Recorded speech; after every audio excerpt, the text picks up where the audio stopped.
Good morning. Good morning. I wish very much I were there with you in person in cloudy, but usually sunny Portugal.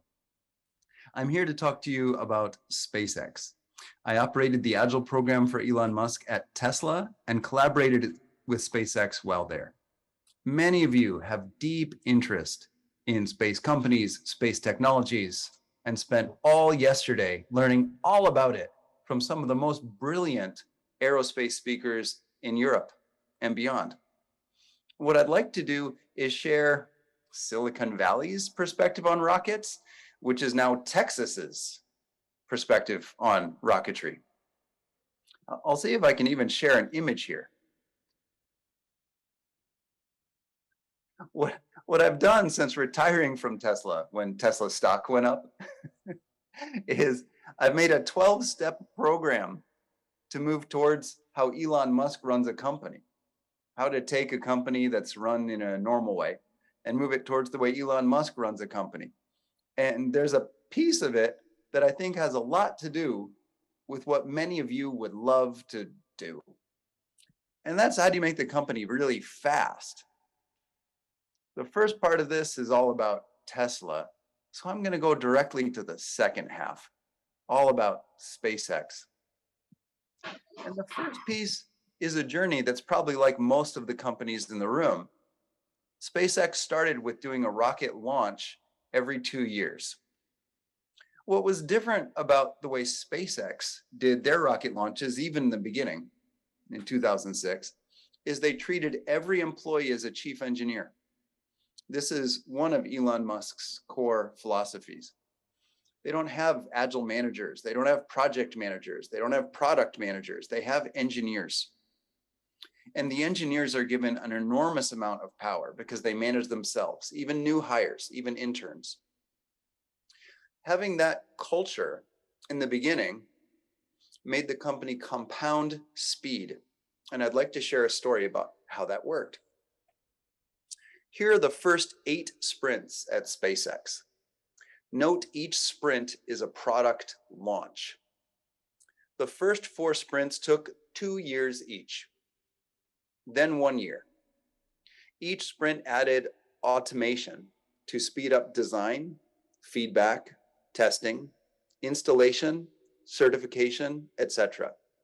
This is hardware DevOps, or automated test and deploy. Some of you are very familiar with the term DevOps. It's very popular now in software. SpaceX does it in hardware too, automated test and deploy. Here's how it works.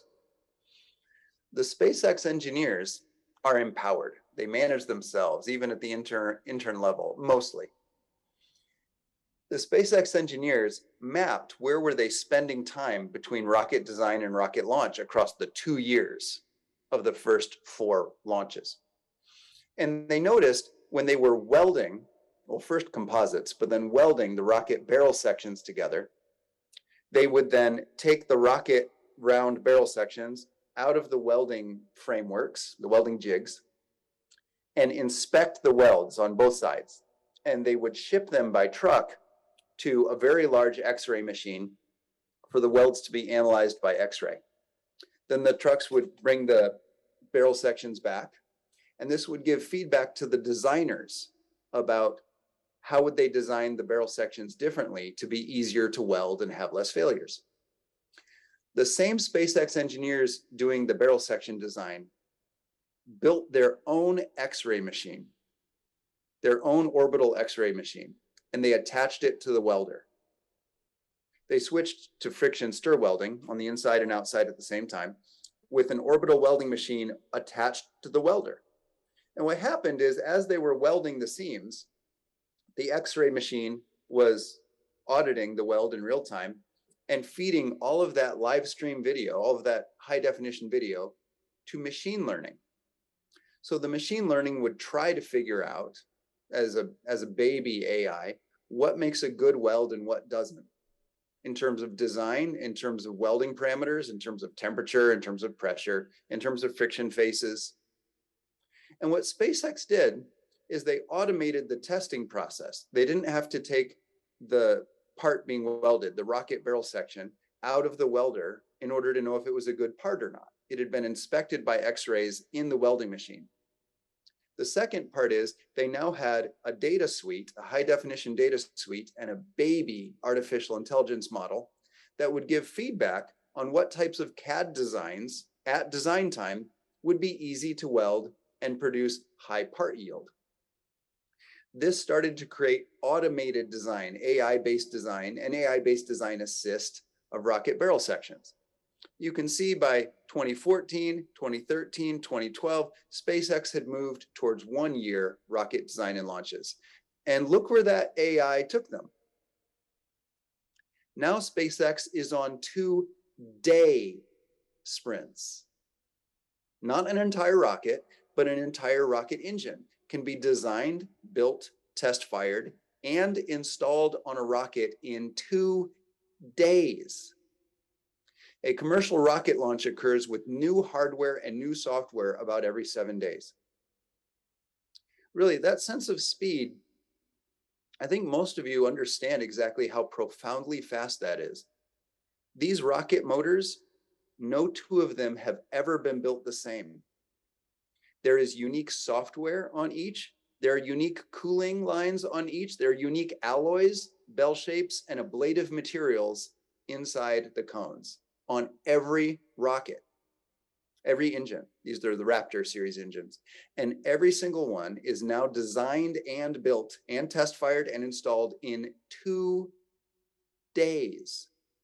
Now, it took SpaceX since 2006 to get that fast. But that's by adding automated testing and automated deployment and automated design tools since the beginning.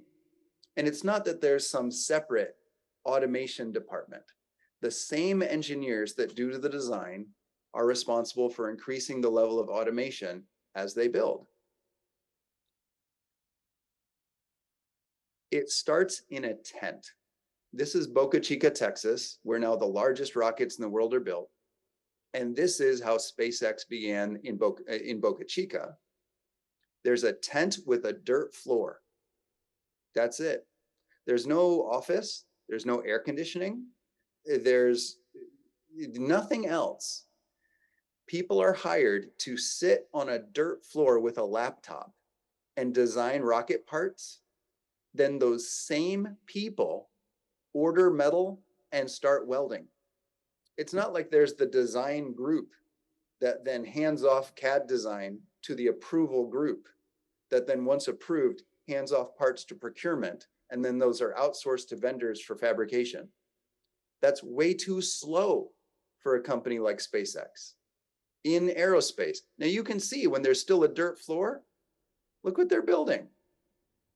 Like from the beginning, before there was even air conditioning, when they were using generators for electricity before they'd even installed enough solar panels. They're still running diesel for electricity.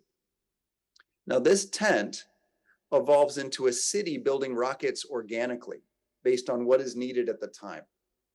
There was no master plan for this facility at all. The people doing the work said, we're out of tent space, we need another tent. Now the rockets are so tall, we need a windbreak to protect them from the elements. These were introduced incrementally. It is a completely iteratively built facility with no master plan. Every week, the facility expands to increase speed and quality of what is built there. Every week, new structures are began or expanded.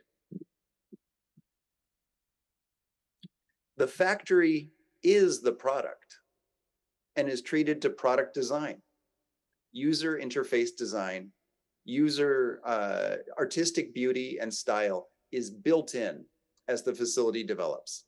The factory should be beautiful and easy to use. This increases each sprint. Some of you have heard Elon Musk talk about the factory is the product. This is part of it. The factory should be beautiful, comfortable, easy to use. And that's not master planned. That's introduced iteratively a little bit more every single week. Now, sprint reviews in SpaceX are rocket launches. Here's a screen capture from one of the sprint reviews. 2 Falcon 9 boosters launch and land themselves autonomously. There's an important point here that it's autonomous. There's no human with a joystick controlling the rockets. That's valuable because now the sprint reviews are automated for speed and reliability. They can repeat these, improve the software stack, improve the sensor suite, improve sensor placement, change sensor type, increase the level of compute on the rockets, and run the tests again and again and again.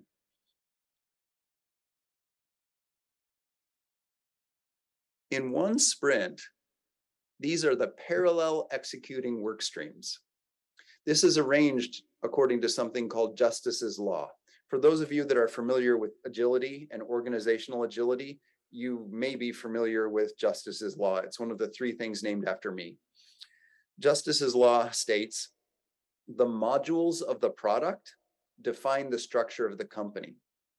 And any company group that's not a module of a product slows the company down.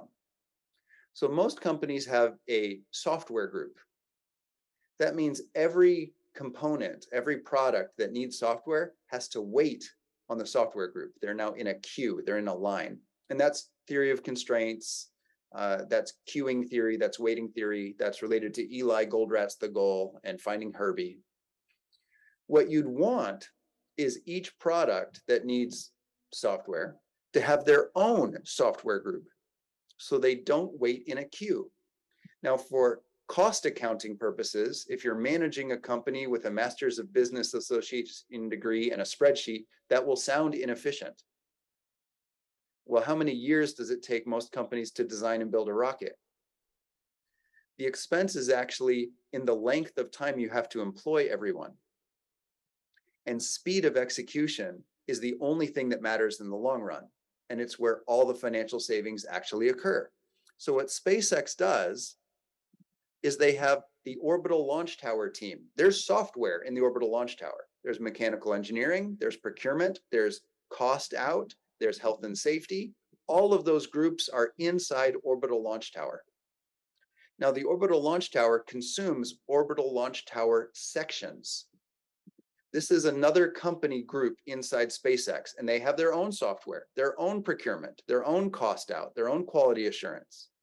And they deliver to orbital launch tower team as if they were a supplier, although they're wholly owned by SpaceX. The orbital launch table and the orbital launch mount, again, are separate company groups, and they don't have shared services for speed reasons. They operate like they're their own entirely separate company, with everyone acting as if they are their own chief engineer. Now, maybe it's easier for us to relate to the rockets themselves. This image is older. SpaceX is now building Starship 27 and Booster 7. Starship is the upper stage, essentially, of the largest rocket made by humans. Every single Starship is different, and SpaceX builds an entirely new Starship once a month. Every month, an entire Starship. They're on Starship 27 now. Now, the booster and Starship mate together, and any Starship mates to any booster. They have a known stable interface at the top and bottom. So Booster 7 can mate to any of the Starships, and Starship 27 can mate to any of the boosters. What that means is there's no timing dependency between these two groups, and they change every day. Every booster has been built differently. Every Starship has been built differently, but they maintain the mating interface or they use an adapter. If either group changes the interface, they also build the adapter for backwards compatibility. The way we test that adapter is physically. Some of you watch SpaceX live streams from enthusiasts and SpaceX tracking the build of all of these rockets in Boca Chica and Hawthorne, California, and Florida. What you're seeing when you see the Starships picked up by the chopstick lifters and previously by a crane is they're being mounted on the orbital launch mount and the orbital launch table. What they're doing is physically testing the interface. Do these new Starships, boosters and Starships, still mate? The booster mates to the orbital launch mount exactly the same way Starship mounts to booster. This way they can be stacked and tested independently. This is why you've seen Starship earlier versions fly without booster attached. This is high value. The engineers can test once a month or faster their new ideas as they build new ideas. Starship Group and Booster Group are like completely separate companies inside SpaceX. People can choose which company they enter every day. They can go back and forth the two. The point is they don't wait on each other. Now, Starship and Booster both consume barrel sections. The interior tanks and the exterior body sections of the rocket. These barrel sections have embedded tubing, embedded software, embedded sensor suites, embedded compute, avionics. They're definitely not just metal panels wrapped around and friction stir welded together. Every single barrel section is unique. They are all experiments on different alloys, different methods of heat treating, different methods of chemical treating, different conduit placement, different avionics placement, different thicknesses.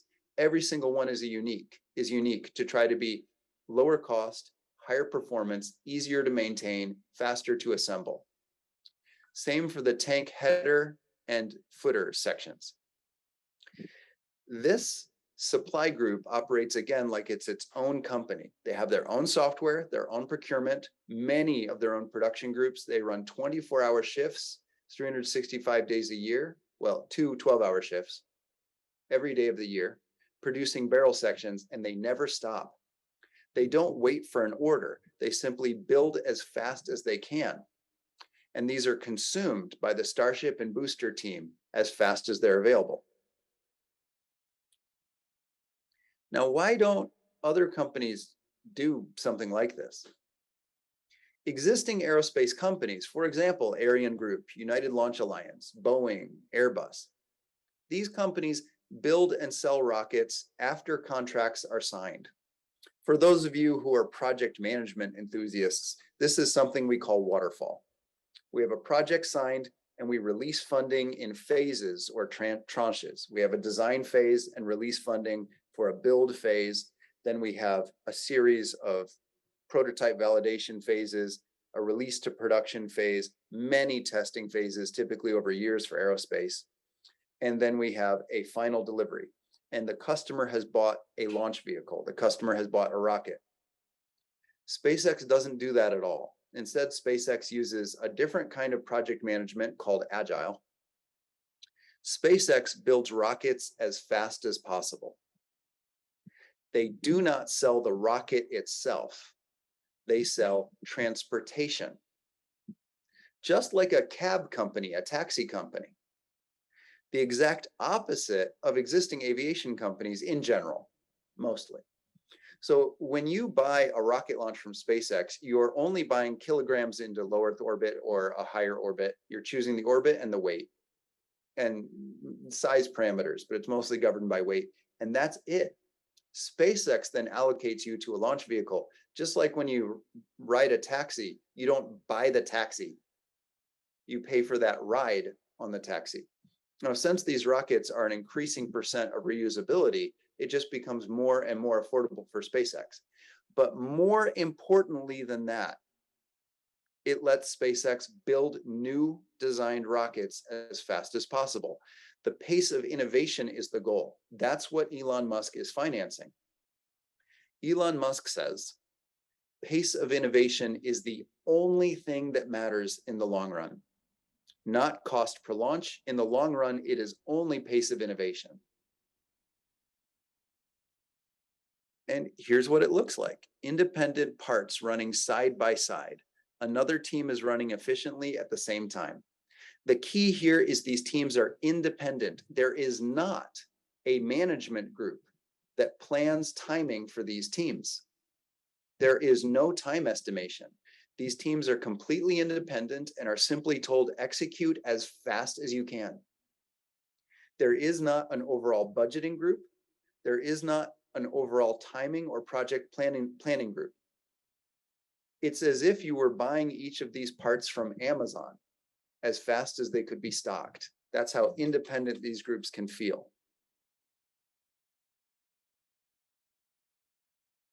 Here's a LinkedIn post from a current SpaceX employee, Ted. Someone from my old company interviewed today at SpaceX.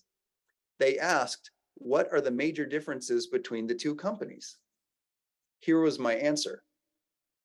You know all those product managers, project managers, agile managers, and architects? Yeah, we don't have those. You know all those politics, product increment planning, telephone games, long debates about nothing? Yeah, we don't have those. In short, we trust engineers and put them in front of the problem. The result is about 10 to 20 times more output per engineer, more ownership, and an increased feeling of meaning, as the work is directly related to the outcome. Oh yeah, we are going to Mars instead of optimizing for taking money from people.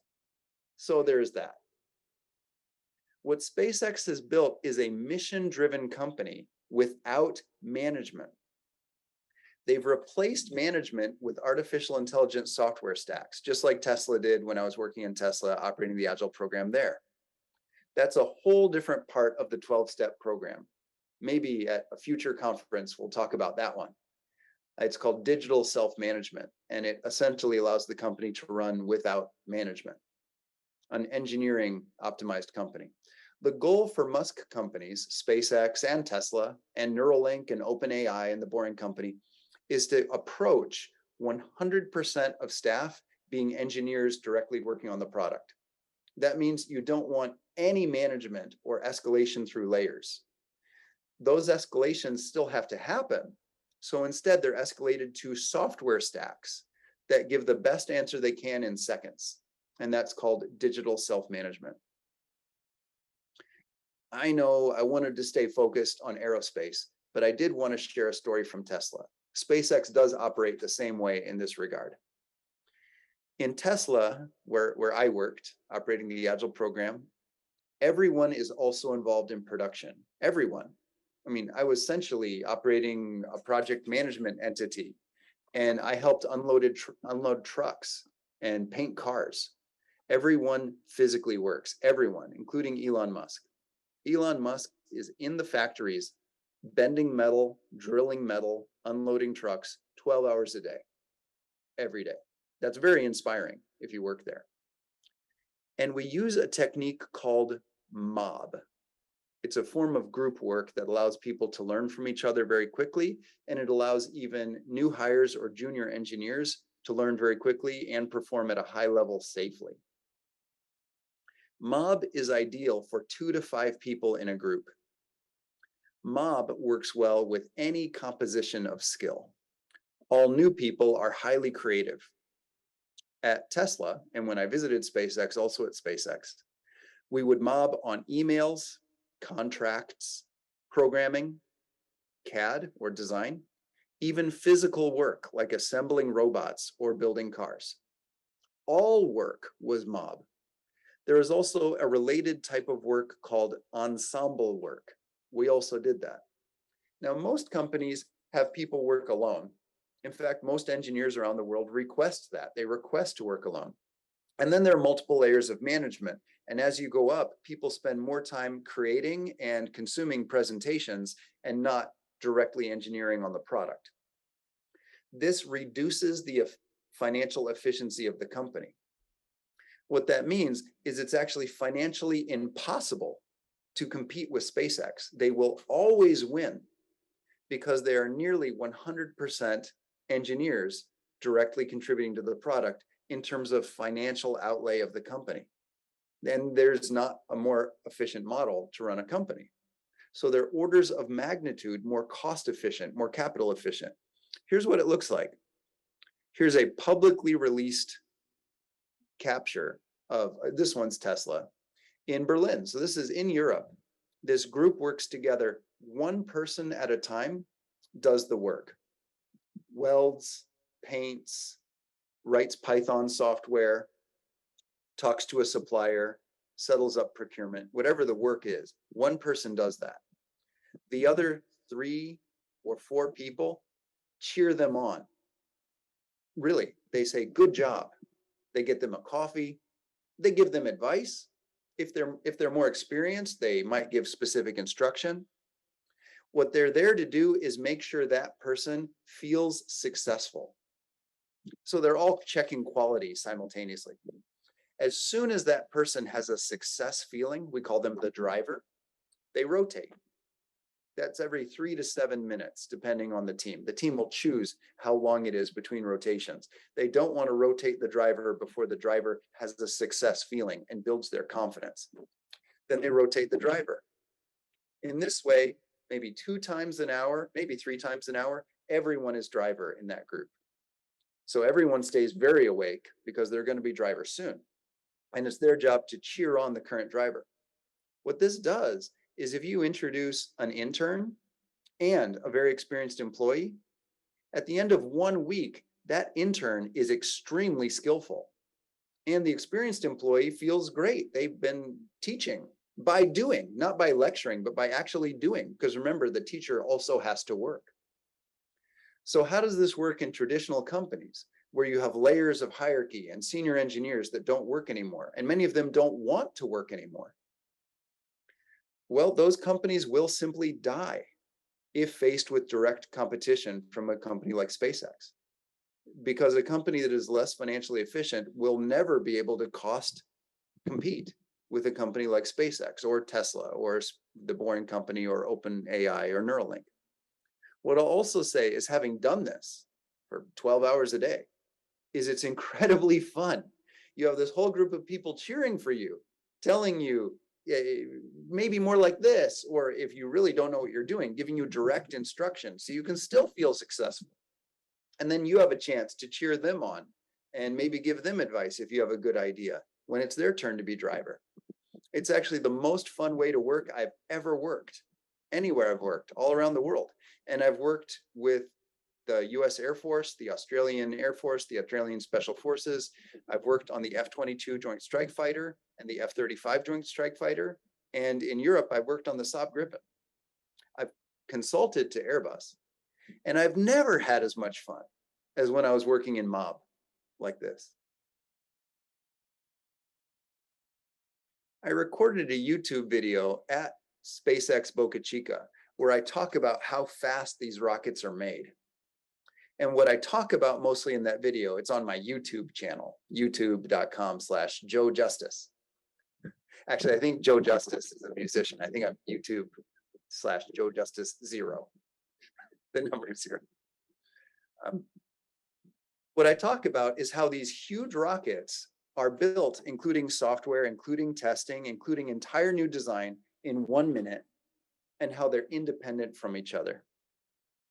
Truly, the structure of the company following Justice's law has enabled a pace of speed that is unusual and currently doesn't exist outside SpaceX in aerospace. Relativity Space is trying to get near, but actually they're still on multi-year iterations, although they're getting faster. Astra, or Astra Space in California and Silicon Valley, is getting faster and faster, but they're not on 1-month iterations yet. Currently, SpaceX is the fastest, even though there are agile competitors like Astra Space and Relativity Space, to name just 2. And a lot of it has to do with the onboarding. When anyone joins, they're given a 4-page document to read. It's called the anti-handbook handbook. It has 16 subheadings.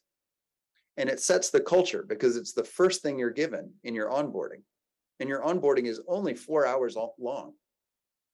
Most of it is reading the 4-page anti-handbook handbook. Here's what it says. It says, we have high standards. If you're the type of person that waits for manager approval to know what our standards are, you'll probably be happier in another company. We don't mean to sound harsh, it's just true. We need people that will work without a manager and hold themselves to ever improving high standards that they set for themselves. Trust. Everyone you work with is trusted. They can spend money, they can buy robots, they can buy metal, they can buy electronics, and they don't have to ask anyone for approval. And you are too. You are trusted. Some people have violated that trust. We won't reduce trust for everyone just because of a few bad actors. Communication. You're going to work without communication. You don't have a manager, a director, a line manager, a chief product increment planner to tell you what to do. It's your job to show up every day and choose which project you join every day to try to add the most value to the company. Job duties. No matter what you were hired to do, you are going to be asked or encouraged to do everything. You will be asked to unload trucks, you'll be asked to weld, you'll be asked to write Python, and it doesn't mean you're the best at any of those things. But we will all do everything to learn and solve whatever is the most important problem. Goals and feedback, you're going to have to set those yourself. You are going to work without set goals and feedback. Safety. Safety is non-negotiable. If you make a safety mistake and it was truly a mistake, everyone is going to support you. Everyone is going to help you. If you intentionally do something unsafe, you will be fired immediately. Now, how does this work in Europe, where it's difficult to fire people? Well, now in most countries in Europe, in the EU, if someone has been employed for a short time, you can fire them. Now, remember, Tesla in Berlin is very new. No one has been there many years, so everyone can still be fired. But if you're in an EU company that's had employees that have been there for 5, 10, 15 years, you would have to, if someone intentionally does something unsafe, you'd have to start the investigation, but you'd have to give them a window person job, a job that is essentially like being fired. Rakuten in Japan took a very interesting approach to this. They said, if you're a window person, basically someone they wish they could fire, you don't have a desk anymore, you don't have an office anymore, you have to sit in the cafeteria. And the only thing you're allowed to do, this is a Japanese company, the only thing you're allowed to do is study English. So they had all these people, 50, 60, 70 years old, sitting in the cafeteria studying English. And essentially they became so embarrassed that they quit. And it solved their firing problem. Now, I don't know if that's the right answer. And a top critique I have of Musk companies is I think they should be more friendly to people of higher ages. Now, I did work in Tesla with many people in their 70s, and they were some of the hardest workers, unloading trucks, getting robots unjammed, programming, everything. But not every 70-year-old is that fit. I wish the Musk companies were much more comfortable for people of every age and every fitness level. So I think that's an opportunity. But the point I want to make here is if you accidentally make a safety mistake, everyone's going to support you. If you intentionally make a safety mistake, you're eliminated, whether that means actually fired or put in a position where you can't do any work and you're basically waiting until you choose to leave the company. Attendance. If you're late, if you're tardy, or if you're sick, super fine. It's okay to be late. It's fine to be sick. It's good to take vacation. But if you ever don't show up and don't call, you'd better have a really good reason why you didn't show up and didn't tell everybody, because that means probably your teams are waiting for you. So you've not just failed to contribute yourself, you've slowed down other people, and that is unforgivable. If you don't show up and don't tell your team you're not showing up, if you don't have a really good reason, you are fired right then. Because the top problem is if you slow down anyone else. That's like inviting people to a meeting where you didn't need a meeting. You'd be fired. Outside employment. Outside employment is encouraged. How unusual is that? You are encouraged to work even for competitors. Elon Musk says, what we're trying to do is improve the world. It doesn't matter which company does it. So if you can help other companies too, do it. Outside employment is encouraged. Stupid stuff. If you do something really stupid, we will fire you. Once is enough.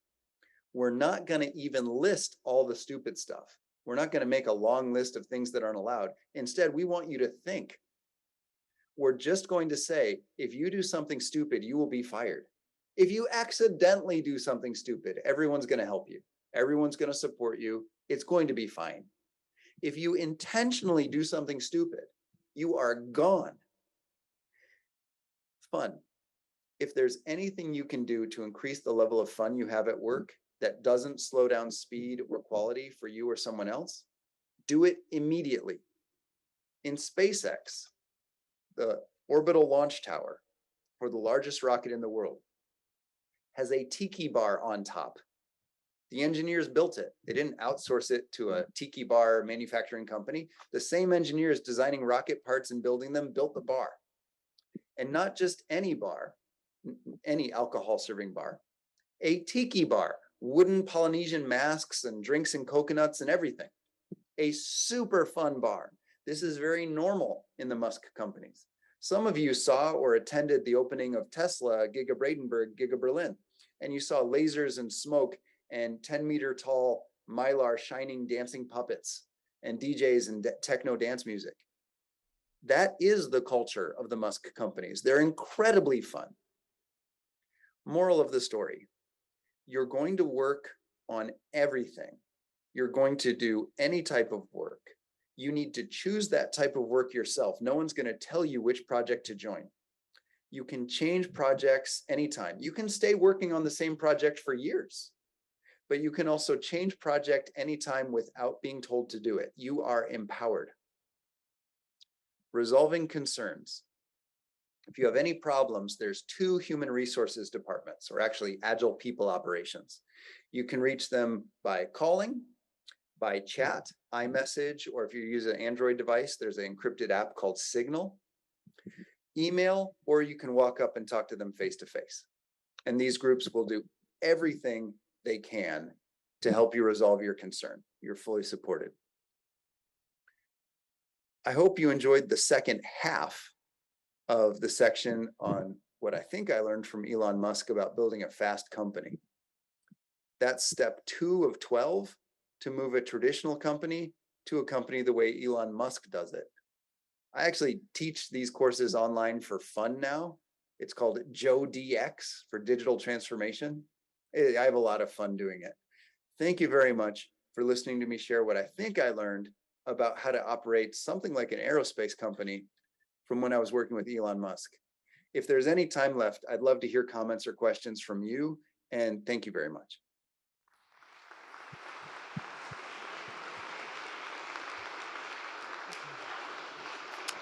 Thanks, Joe. That was super fascinating. I think all of us in this room here wished we could have had a 4-hour-long onboarding. It would have saved a lot of time. And also, thank you very much for the mental image of Elon Musk bending metal for 12 hours a day. I think that was very strong in my head. So, any questions? Marco, right here. Hey, Joe. Thanks so much for the talk. I'm curious, one of the normally known I would say facts about SpaceX is that they're vertically integrated, and that's where all the benefits come from, because you bring everything inside, and then you can do any changes. What you explained today is almost the opposite, because they're splitting up the companies into very, very different parts, which are totally independent again. So that's contrary to everything that we supposedly know about it. How do they deal with the problems of that? Because in the end, it's not so different from having different companies, just that you don't have to write an order to get it. But if they're also independent, that's usually where the inefficiencies come from. So how do they avoid that? Awesome comment, awesome question. What you want is speed. Pace of iteration is the only thing that matters in the long run. SpaceX and Tesla would prefer to work with suppliers. They simply want to work with the fastest, cheapest, highest quality supplier.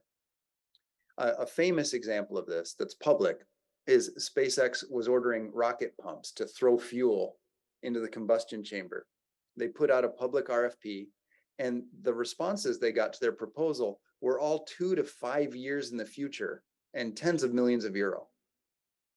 They said, well, we have to make our own. We have to be our own supplier because these RFPs are just too slow and too expensive. So what SpaceX does is essentially spin up their own internal supplier. And they don't want to do that. They would rather use external suppliers. It's simply, they don't know of anyone faster, cheaper, and higher quality than them, which is embarrassing, but true. They can't find another company that's competitive. Now, then the next point that you made still stands. How do you be efficient then when you are, well, not vertically integrated, really? I mean, you're basically a collection of suppliers. Whether they're internal or external isn't the point. And that's this thing called modular architecture, which SpaceX is extremely good at doing. The rocket really is built out of very few Lego pieces, plastic building block pieces. And those are called modules, and they each have inputs and outputs. And those inputs and outputs can even change anytime as long as an adapter is provided with it, right? So it's still backwards compatible. And then that makes the product. Now to do that, we actually do something called the modules game to figure out what the modules should be or could be. And then the interfaces game to figure out what the inputs and outputs should be or could be. And we never stop playing these games. We play them at least once a week, sometimes even more than one time a day, as we continuously forever try to find better and better modular splits. Then the company reforms around those modules according to Justice's law. Now, I'm sure I didn't get every detail that you would have wanted. We just don't have infinite time. But I'm glad I introduced the concept of modularity and SpaceX internal supplier structure around the modules.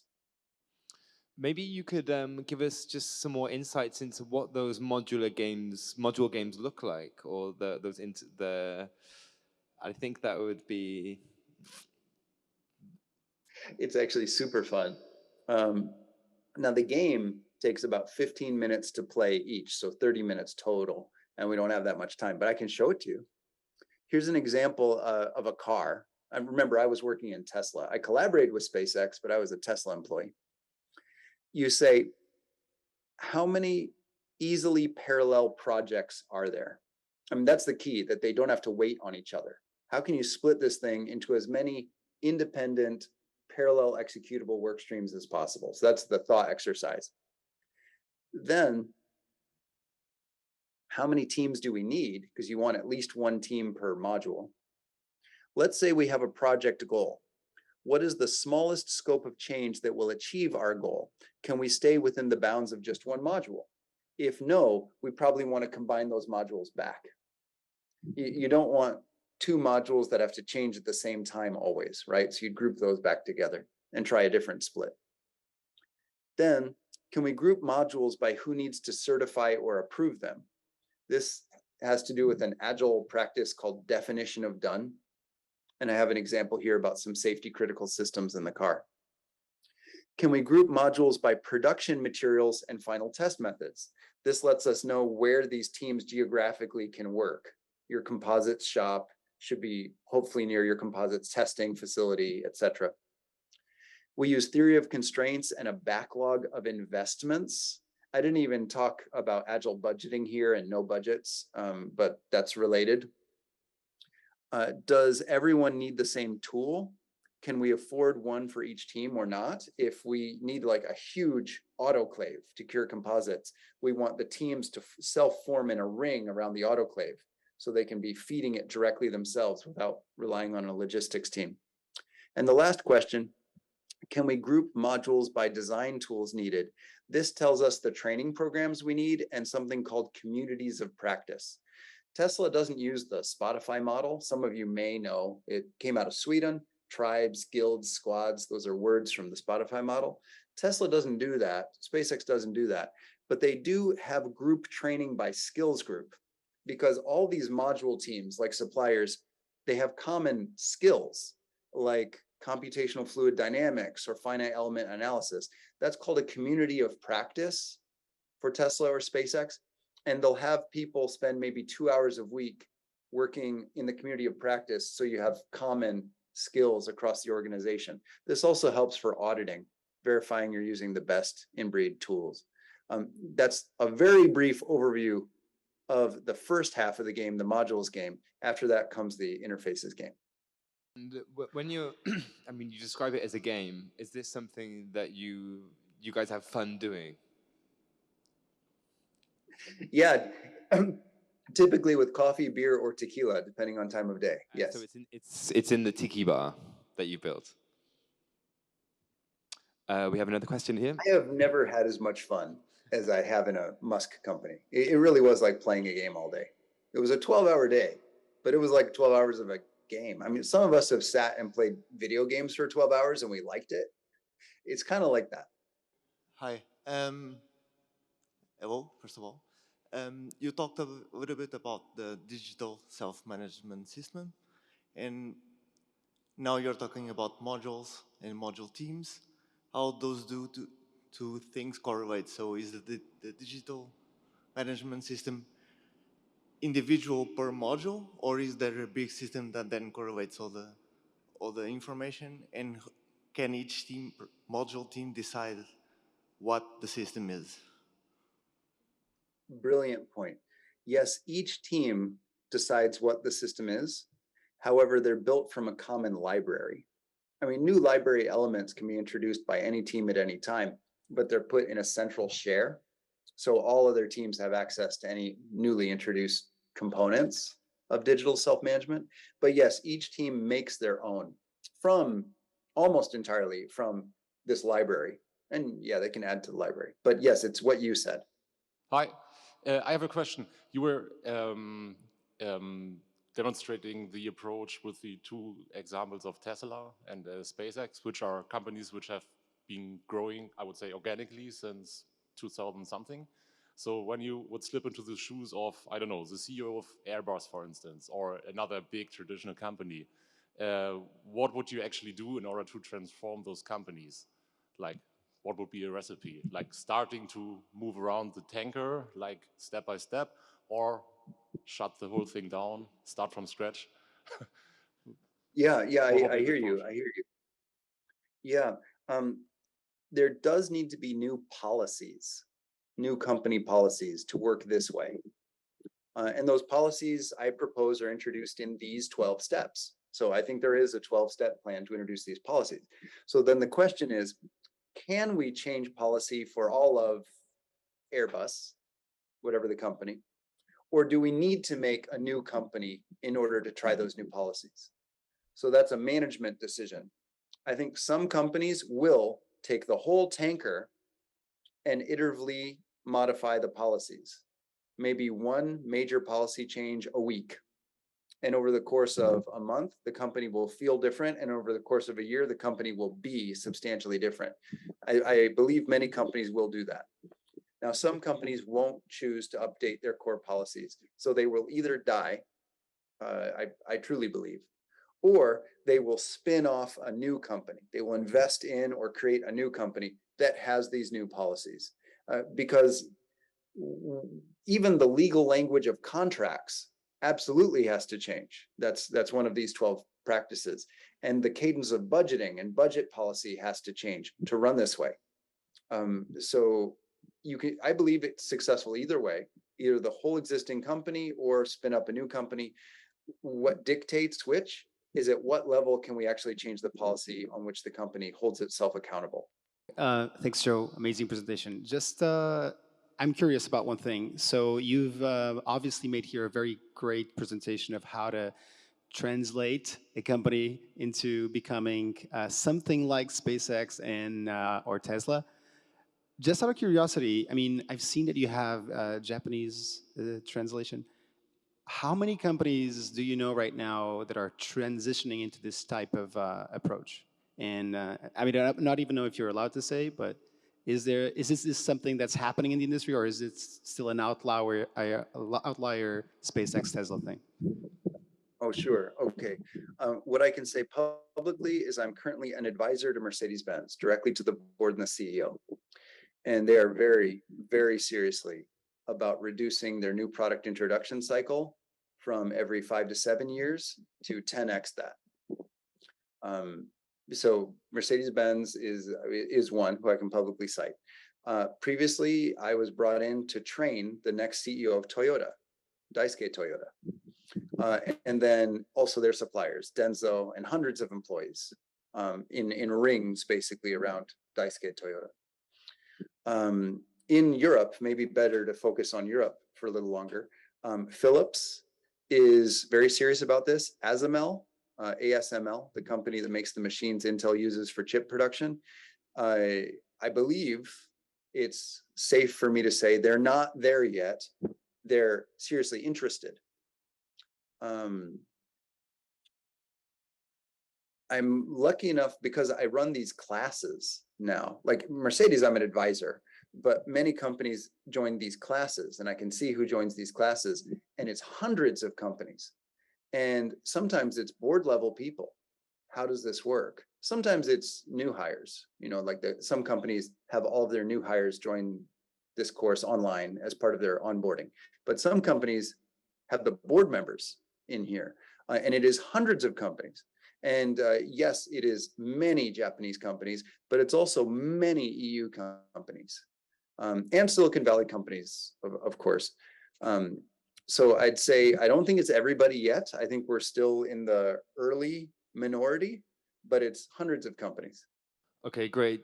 Joe, that's all we have time for. Thank you so much for that fascinating, alluring, and insightful chat. Please, everybody, big round of applause for Joe Justice.